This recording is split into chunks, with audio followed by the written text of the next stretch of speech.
She's already asleep. 30 seconds. Cleo. So Cleo's getting her microchip.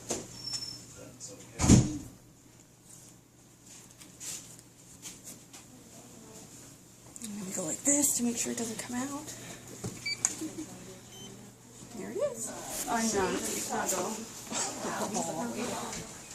X-ray time. So what we're doing for this little girl is preparing to do her Pennhip X-rays. The first one's going to be an extended hip view, which is familiar to everyone because that is the X-ray that we do for OFA as well. That's just going to be positioning her hips together like that. And then we're going to use a distractor, which is right behind me. That I'm going to place between her legs and put a little gentle pressure on her legs with this distractor in between, just pushing in on them a little bit, which we'll see how much laxity is there. We don't really put that much pressure, so we're not popping her hips out of joint. We know through engineering studies that it takes a tremendous amount of force to do any damage and very little force to gently slide their hips out for the x-rays. That's all we do. And then there's also a compression view, which is just us kind of holding our legs and hips in when we do that view. So those are the 3 views that we do. None of them really cause any discomfort or future problems with their hips. So this is called the Ortolani test. Just the weight of my hands are on her knees, and if her hips were very loose, they'd be partway out of the socket right now. And as I gently splay my hands further out, her hips would click as they drop back in. And if they click, that's called a positive Ortolani sign, and it would mean that her hips are loose. No click on either side, so hips aren't loose. There's also another test. We're going to slide her out of the trough,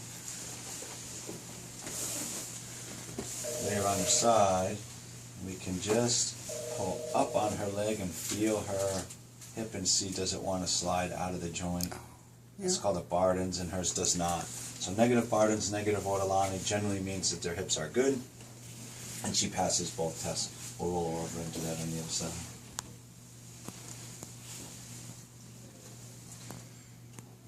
So negative Barden's there. Ortolani can also be done from the side like this to see if there's any click, and there's no click. So this is called the extended hip view. It's the same view that we would do for OFA or for Pennhip. Extended hip means that we've pulled her hips down. Lots of lines because she's a young dog, and these are all growth plates. What I'm looking for is that those hips are well seated in the socket, which they are, and all of her anatomy looks normal. Pennhip will also make sure that my ID, my registration number, and all of her information's on there. Then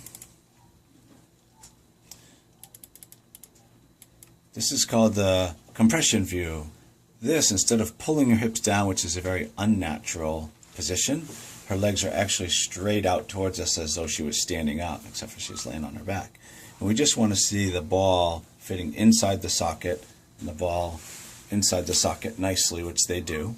Again, lots of little lines because these are growth plates because she's a young dog. And then